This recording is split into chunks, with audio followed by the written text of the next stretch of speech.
യഥാർത്ഥത്തിൽ എന്താ മക്കാം? യുവാക്കളെ ത്രസിപ്പിക്കുന്ന ഏത് യൂട്യൂബിൽ നോക്കിയാൽ യുവാക്കളോട് സ്നേഹപൂർവ്വം ഞാനെന്നെ ഉത്സാഹവാക്യ ചെറുപ്പക്കാരാന്ന് വിളിക്കാൻ നമ്മുടെ ഒരു ശൈലിയാണ്. എന്നാ വിളിക്കുമ്പോ ഞാൻ വിളിക്കുന്നു ബഹുമാനപ്പെട്ട വയസ്സന്മാരെ. എന്താ മക്കാമെന്താ? ഉടമല മക്കാമുണ്ട്, ഉറമുപുറത്ത് മക്കാമുണ്ട്, മുനമ്പത്ത് മക്കാമുണ്ട്, വെളിയങ്കോട് മക്കാമുണ്ട്. എന്നാൽ അല്ലാഹുവിന്റെ ഖുർആനിൽ മക്കാമിന്റെ പരസ്യം പറയുന്നുണ്ട്. ഫീഹി ആയാത്തും ബയ്യിനാത്തും മഖാമു ഇബ്രാഹീം. അല്ലാഹുവിന്റെ ഖുർആനിൽ മക്കാമുണ്ട്. ഖുർആൻ പറഞ്ഞ ആർക്കും ചൊറിച്ചിലുണ്ടാവില്ലല്ലോ. ഖുർആനിൽ മക്കാമ് പറയുന്നുണ്ട്. ഏതാണ് മക്കാം? മക്കാമു ഇബ്രാഹീം. മക്കാം എന്ന് പറഞ്ഞാൽ ജീവിച്ചിരിക്കുന്ന സമയത്ത് ആത്മീയതയുടെ ത്യാഗത്തിന്റെ വഴികളിലൂടെ നടന്നുപോയ മഹാന്മാരുടെ പേരുണ്ടാകുന്ന സ്മാരകത്തിനാണ് അറബിയിലെ മക്കാം എന്ന് പറയാ. ഫീഹി ആയാത്തും ബയ്യിനാത്തുൻ മഖാമു ഇബ്രാഹീം. ആ കഅബാലയത്തിന്റെ ചുറ്റുഭാഗത്ത് വിശുദ്ധമായ കറുത്ത തുണി കൊണ്ട് മൂടിക്കിടക്കുന്ന കഅബാലയമേ, കറുത്ത സുന്ദരിയേ കഅബാലയമേ. ആ കഅബാലയത്തിന്റെ ഭാഗത്തൊരു വലിയ ഒരു സ്ഫടികത്തിന്റെ ഉള്ളിലെ ഗ്ലാസ് കൂടിന്റെ ഉള്ളിൽ ചെറിയൊരു കല്ലിരിക്കുന്നുണ്ട്. ആ കല്ലിന്റെ പേരാണ് മഖാമു ഇബ്രാഹീം. 80 വയസ്സ് കഴിഞ്ഞ് 90നോടടുത്ത് മഹാനായ ഇബ്രാഹിം നബിയുടെ മധ്യവയോധികൾ അല്ലാഹുവിന്റെ നിർദ്ദേശപ്രകാരം കഅബാലയം നിർമ്മിക്കുമ്പോ കഅബാലയത്തിന് കല്ലുകൾ വെച്ച് ഒരാൾ പൊക്കത്തിന്റെ മുകളിലേക്ക് എത്തുമ്പോ ബഹുമാനപ്പെട്ട ഇബ്രാഹിം നബിക്ക് കല്ലെടുത്തിട്ട് മേലോട്ട് പൊന്തിക്കാൻ കഴിയുന്നില്ല. അന്ന് ലിഫ്റ്റുകളോ എസ്കലേറ്ററോ ഇല്ല.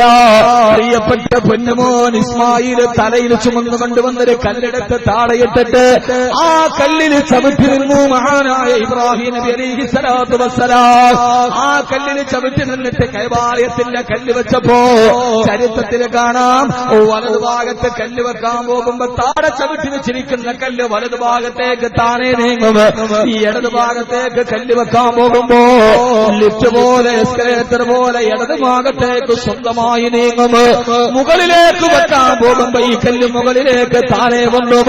കഅബാലയം 90ാമത്തെ വയസ്സിൽ അല്ലാഹുവിന് വേണ്ടി പള്ളി നിർമ്മിക്കാൻ ഇറങ്ങിയ മഹാനായ ഇബ്രാഹിം നബി കാല് ചവിട്ടി നിന്ന കല്ലിന്റെ പേരാണ് മഖാമു ഇബ്രാഹീം. ഇബ്രാഹിം നബിയുടെ കാൽപാദം ആ കല്ലിലങ്ങനെ പതിഞ്ഞു കിടന്നിട്ടുണ്ട്. താടി നിരച്ചിടഞ്ഞാല് തല നിരച്ചു കിടഞ്ഞാല് ജീവിതത്തിന്റെ സായാഹ്നഘട്ടത്തില് വാർദ്ധക്യമായി കരുതിയിട്ട് വീട് ഭരിച്ചിരിക്കാൻ എന്റെ വയസ്സന്മാരെ 90 വയസ്സുകാലത്ത് അല്ലാഹുവിന് വേണ്ടി സമർപ്പിച്ചതിന്റെ അടയാളമായി മഖാമു ഇബ്രാഹീം എന്നാകെ പടച്ചു വെച്ചിട്ടുണ്ടെങ്കിൽ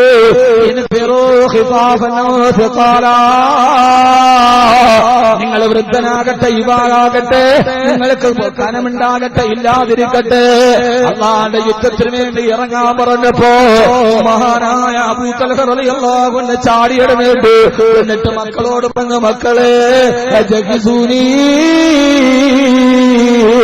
നിങ്ങൾ എന്നെ യുദ്ധത്തിന് തയ്യാറെടുപ്പിക്ക. വന്ധ്യവയോധികനായ ശരീരത്തിന്റെ തോല് മുഴുവന് ചുക്കിച്ചുളിഞ്ഞ വാപ്പ മക്കളോട് പറഞ്ഞ, മക്കളെ പടച്ചട്ടയിട്ടിരാ, വാളെടുത്തിട്ടെന്റെ കൈയെടുത്ത. മക്കള് പറഞ്ഞു, വേണ്ട ഉപ്പ, നിങ്ങൾ വാർദ്ധക്യത്തിലല്ലയോ,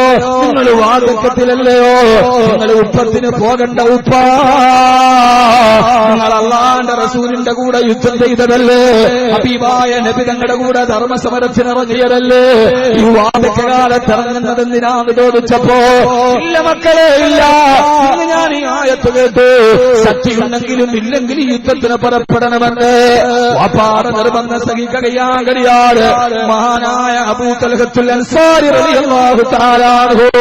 അബൂ തൽഹയ്ക്ക് ഇതൊന്നും പ്രശ്നമല്ല. കാരണമെന്നറിയോ, അബൂ തൽഹ റളിയല്ലാഹു അൻഹുവിന്റെ ചരിത്രം നിങ്ങൾ കേട്ടിട്ടുണ്ടാകും. അത് പറയുമ്പോ പൈസ പിരിക്കണമെങ്കിൽ കണ്ണീരിൽ കുതിർന്ന കഥ പറയുന്ന ചരിത്രമാണ് അബൂ തൽഹത്തുൽ അൻസാരി റളിയല്ലാഹു അൻഹു. വിശുദ്ധമായ ഖുർആനിനായ തുടങ്ങിയപ്പോ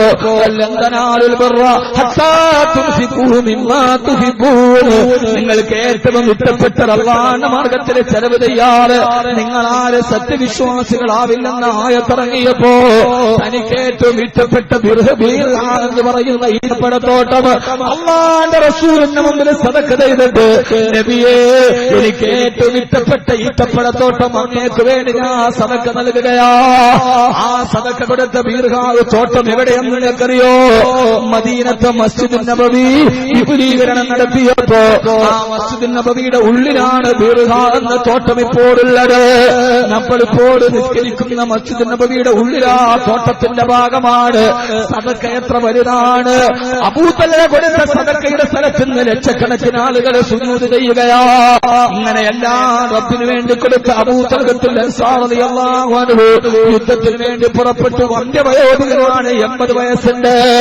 അതേവരെ അല്ലാഹുവിന്റെ റസൂലിന്റെ കൂടെ കരയിൽ കിടന്ന് യുദ്ധം ചെയ്ത മരുപ്പറമ്പുകളെ തന്റെ ശരീരത്തെ പരിചയാക്കി വെച്ചിട്ട് ഇസ്ലാമിന്റെ ശത്രുക്കളോട് ഭീഷണത്വം പോലെ പോരാടി അബൂ തൽഹ റളിയല്ലാഹു അൻഹു. ഉസ്മാൻ റളിയല്ലാഹു അൻഹുവിന്റെ കാലഘട്ടമാണ്. അന്ന് യുദ്ധം നടക്കുന്നത് കടലിലെ യുദ്ധമാണ്. കടലിലെ യുദ്ധമാണ്. കടലിലാണ് യുദ്ധം നടക്കുന്നത്. അതേവരെ അല്ലാഹുവിന്റെ റസൂലിന്റെ കൂടെ മരുഭൂമിയിൽ യുദ്ധം പങ്കെടുത്ത അബൂ തൽഹ റളിയല്ലാഹു അൻഹു മെഡിറ്ററേനിയൻ സീയിൽ വെച്ച് യുദ്ധം നടക്കുകയാണ്. 100 കണക്കിന് കപ്പലുകൾ കെട്ടിവെച്ചിട്ട് ആ കപ്പലുകളുടെ കെട്ടിവെച്ച കപ്പലുകളുടെ മുകളിൽ യുദ്ധം നടക്കുകയാണ്. മഹാനായ അബൂ തൽഹ റളിയല്ലാഹു അൻഹു മെഡിറ്ററേനിയൻ കടലിന്റെ തിരമാലകളുടെ ചാഞ്ചാട്ടമാടുന്ന 100 കണക്കിന് കപ്പലുകൾ കെട്ടിച്ചേർത്ത് വെച്ചിട്ട് അതിന്റെ മുകളിൽ യുദ്ധം നടക്കുകയാ. മഹാനായ അബൂ തൽഹ റളിയല്ലാഹു അൻഹു യുദ്ധം നടന്നുകൊണ്ടിരിക്കവേ മഹാനവറുകളെ രോഗബാധിതനായ അബൂ തൽഹ റളിയല്ലാഹു തആല മെഡിറ്ററേനിയൻ കടലിൽ കെട്ടിവെച്ച കപ്പലിന്റെ മുകളിൽ മഹാനവറുകളെ ഷഹീദായി. പ്രിയപ്പെട്ട വൃദ്ധന്മാരെ, കരയുദ്ധത്തിൽ പങ്കെടുത്തിട്ട് ഇസ്ലാമിന്റെ നിലനിൽപ്പിന് വേണ്ടി ആദർശത്തിന്റെ രണഭൂമിയിൽ പോരാട്ടം നടത്തിയ ആമാശയത്തിന് വേണ്ടി ആശയത്തെ പണയമക്കാട് ലോകത്തിന്റെ ഇസ്ലാമിന്റെ പ്രതിരോധ ശക്തികൾക്കെതിരെ പ്രതിരോധത്തിന്റെ കന്മതിലുകൾ തീർത്ത കാരിരുമ്പിന്റെ കരുതലും കന്മതിലും കരുത്തുമുള്ള അല്ലാഹുവിന്റെ റസൂലിന്റെ പ്രതിരോധത്തിന്റെ പടയാളികളിൽപ്പെട്ട അബൂ തൽഹ റളിയല്ലാഹു അൻഹു ആ കപ്പലിൽ വെച്ചിട്ട് ഷഹീദായി. മഹാനവറുകളെ രോഗബാധിതനായി, മഹാനവറുകളെ വഫാത്തായി. സഹാബത്തിന്റെ ഉള്ളിൽ എന്ത് ചെയ്യണമെന്നറിയില്ല. മഹാനവറുകളുടെ മയ്യത്ത് കബറടക്കണ്ടേ. എന്തോ ഒരു ചരിത്രമാണിത്. സ്ഥിരകളെ ലഹരി ഭരിക്കുന്ന ഡേവിഡ് ബെക്കാമിന്റെയും നെയ്മറിന്റെയും റൊണാൾഡോയുടെയും കഥ കണ്ടിട്ടും കാൽപന്ത് കളിയിൽ കാലുകൾ കിടക്കുന്ന മാന്ത്രികർ കാലുകളുടെ പാടവത്തിന്റെ തനിമ കണ്ട് അവർ മനസ്സിന്റെ ഉള്ളിൽ ആരാധിക്കുന്ന എന്റെ പ്രിയപ്പെട്ട ചെറുപ്പക്കാരാ, ഞാനീ പറയുന്നത് നെയ്മറിന്റെ കഥയല്ല, ഇത് റൊണാൾഡോയുടെ കഥയല്ല, ഇത് റൊണാൾഡിനിയോയുടെ കഥയല്ല, ഇതൊരു യുവത്വത്തിന്റെ കർമ്മസ്ഥലതയുടെ കഥയല്ല. 80 വയസ്സായ വൃദ്ധന്റെ കഥയാണിത്. മഹാനവറുകളെ കബറടക്കണ്ട്. കടലിൽ അങ്ങനെയാ കബറടക്കുക. അവസാന സഹാബത്ത് എന്ത് ചെയ്തെന്നറിയോ? 100 കണക്കിന് കപ്പലുകളെ കെട്ടിവെച്ചതിൽ നിന്ന് ഒരു കപ്പലിന്റെ കെട്ടുവേർപ്പെടുത്തി മഹാനവറുകളുടെ മയ്യത്തെടുത്തിട്ട് കപ്പലിലേക്ക് വെച്ച് ആ കപ്പലും കൊണ്ട് മെഡിറ്ററേനിയൻക്കിടയിലൂടെ നീടാൻ തുടങ്ങി, തുറയാൻ തുടങ്ങി.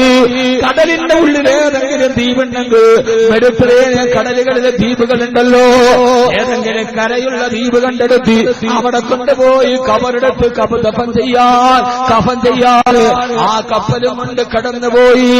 ഏതാണ്ട് 10 ദിവസത്തോളം ആ മയ്യത്തുമായി കടലിലൂടെ കറങ്ങി നടക്കുകയാ.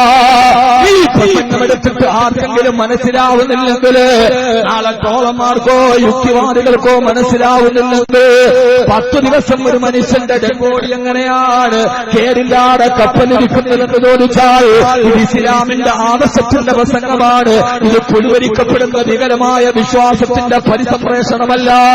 അല്ലാഹുവിന്റെ റസൂലിന്റെ പ്രിയപ്പെട്ട സഹാബ 10 ദിവസത്തോളം മയ്യത്ത് കടലിലൂടെ കൊണ്ടു നടന്നിട്ടും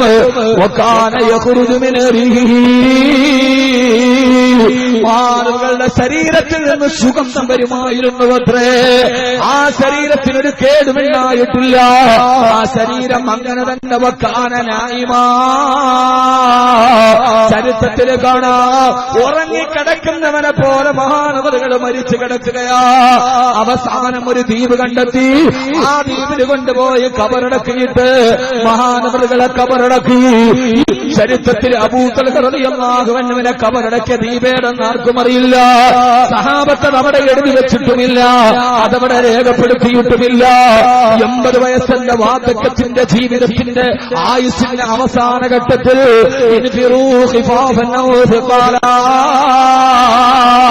കഴിവുണ്ടെങ്കിലും കഴിവില്ലെങ്കിലും അള്ളാന്റെ മാർഗത്തിൽ ഇറങ്ങി തിരിക്കണേ എന്നുള്ള ആയത്ത് കേട്ടിട്ട് 80 വയസ്സിൽ പടച്ചട്ടയും പിടിച്ചു പടവാളും പിടിച്ചു മെഡിറ്ററേനിയൻ കടലിൽ പോയി യുദ്ധം ചെയ്തു ഷഹീദായ സഹാബി.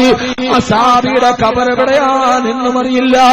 എവിടെയാണ് അബൂ തൽഹത്തുൽ അൻസാരി റളിയല്ലാഹു അൻഹുവിനെ ഖബറടക്കിയത് അറിയില്ല. പക്ഷേ നാളെ പരലോകം വരുമ്പോ